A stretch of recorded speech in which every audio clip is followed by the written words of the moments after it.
Hello Kakuchopurei players, my name is Lewis or Lickety and I am at Level Up Play 2024. With Malaysia Day just around the corner, just a quick editor's note, Level Up Play actually happened a week ago, so it goes without saying that Malaysia Day already passed. But the whole idea of this edition of Apa Gamers Mahu, or What Gamers Want, was to showcase, in honour of Malaysia Day, the folks behind the Malaysian indie development scene. So yeah, thanks for listening, post-editing Lewis out. We thought that we'd go around and ask these local Malaysian indie game devs about their game, but also about the local gaming scene. So, let's just jump right into it.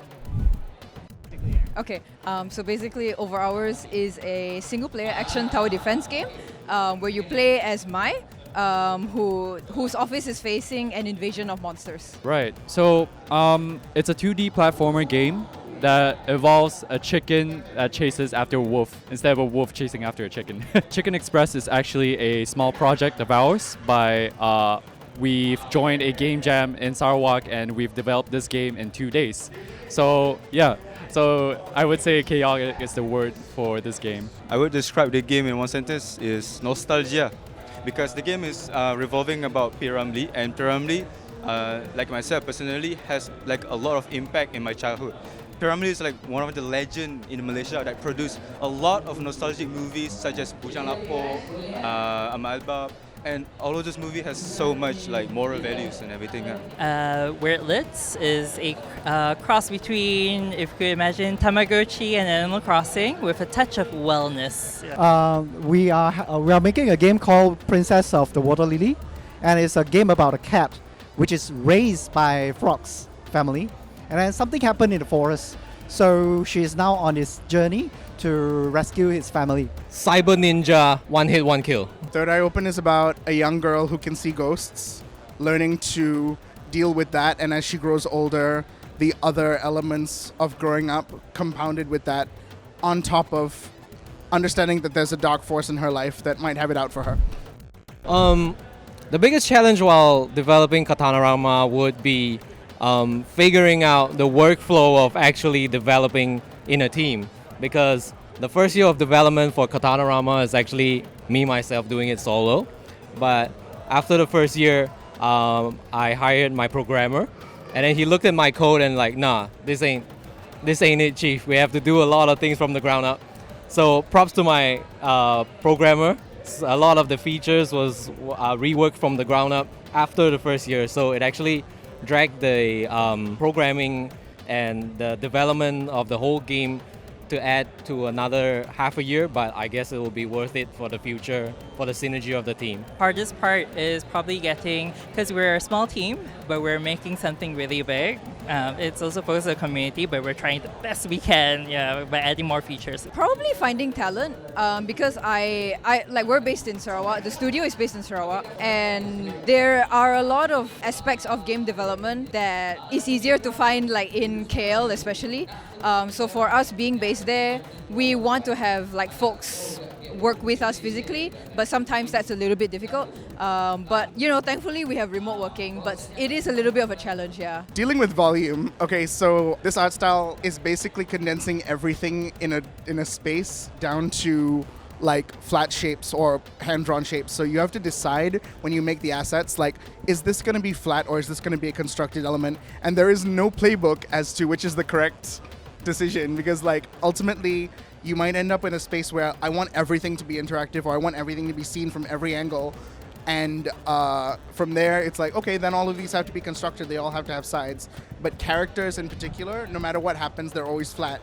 So we had to come up with a way that they were always aiming towards the camera in every scene that they were in, or where they weren't aiming towards the camera, they were just like far enough away that they were no longer relevant. So yeah, definitely that was like the biggest challenge for me, because as the only artist at the time, like I had to like make that call, figure it out in Blockout, and then also produce it after finding out how much work there was. So the back and forth was a bit difficult, yeah. Because we're trying to like represent P. Ramlee, right? So we can't make it so that we butcher his like legacy and everything. Yeah, so we need to make sure that the message that we're trying to send is on par with P. Ramlee himself. Yeah. I think finding the uniqueness of the game mechanics in 2D platformer is quite challenging, because there are already so many different 2D platformers in the world, and we are trying to work on this kind of game, and it's really challenging to actually find the niche of it. Yeah. I think the biggest challenge is trying to learn the game engine itself. So me personally, I've never touched any game engines before in my life. I do study software engineering, but this is very new to me. So I would say that's the biggest challenge when it comes to developing this game in general and working with actually new people that I've never met before in my life. So I would say those are my challenges, yeah. It's a bit tough because like I actually don't like have a huge list of them, and yeah, it's I actually I honestly don't know, which is really sad. I think there need to be more. There need to be more. Alright, my favorite Malaysian game, even though I haven't played it, is No Straight Road by Metronomic Studio. The game has a very distinctive style. I love it. Okay, I'm not exactly a horror person. However, I'm really into Third Eye Open by Celevolt. I love the art style. It is so good. There's one game which is Kueh, which is just right next door. Yeah, so it's really about the local food in Malaysia. It explains a lot about how us as Malaysians are, how we are so competitive when it comes to food, right? We love to describe our food, and we love to always show off that we have the best food. So I think you should check out their booth. Yeah, amazing game. Oh, Third Eye Open. I do love my horror games. Yeah, so. My favorite Malaysian game other than my own would be, I have to give a bash because I was from Passion Republic, and I was also part of the development team for Gigabash. I think at the moment, what I can think of is Gigabash. I think the local scene is growing rapidly. Like I've spoken to a few friends from outside of Malaysia, and they're really, really impressed by, you know, the kind of quality that they see here. I think obviously we still have a ways to go, but I think like we're taking a step in the right direction, and I hope our studios, our communities can come together and continue to uplift each other. I would say it's growing, especially me being able to join these kind of community and these kind of events like Game Jam and this specific convention itself. You can actually get to meet a lot of indie developers right now in Malaysia that you never thought of, never even heard of, but you get to meet those amazing people here. And I would say the community is growing, and I would like to be part of that community, and I'm happy to see it growing. I actually think that Malaysian game indie is actually growing. Maybe a bit slow, but it's growing because, I mean, you can look around in this hall, like all of these are Malaysian people, Malaysian indie that developing their own game, and I mean, such as this own studio, and we are making like wonderful, talented game, and all of them are like very passionate about everything. So I think that we are growing actually. We are growing. I think it's growing. There are a lot of indie studios and some that I've never heard of that's coming up, so I'm very excited. We also have lots of game dev students each year, so excited for that as well. It's good to see a lot of different indie games coming up from Malaysia. So what I really hope to see is that we can all go worldwide and then getting a lot of people know about Malaysian games. From what I've seen these few years, there are more indie game developers in Malaysia than ever before. I think a lot of us, we left our previous jobs to try on our own hands on making games.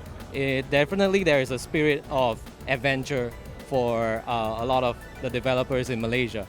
However, I think we need more support that we can get at the current stage. So hopefully in a few years time we can still see the healthy landscape of game developers in Malaysia as it is right now. Hopefully all of us can get through the current recession in game development scene. Okay, I think there's some talented people working here. I think they need to be given a chance because like there is absolutely the know-how, there is absolutely the ideas. Like we're seeing some really, really cool projects coming out of Indonesia, like A Space for the Unbound. And I think honestly everything Toge does is so cool, and like you can sort of see the vibrancy in it, right?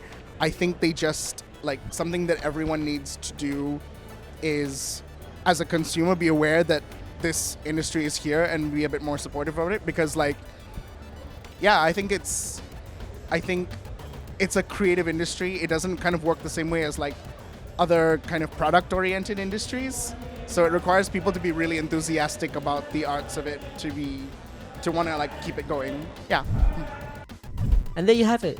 To all my Malaysian brothers and sisters, I hope you had an amazing Malaysia Day, and I hope you gained some insight on some of the amazing talent that we have coming out of Malaysia. So thank you all for watching. My name's been Lewis from Kakuchopurei, and I'll catch you guys in the next one. Ciao for now.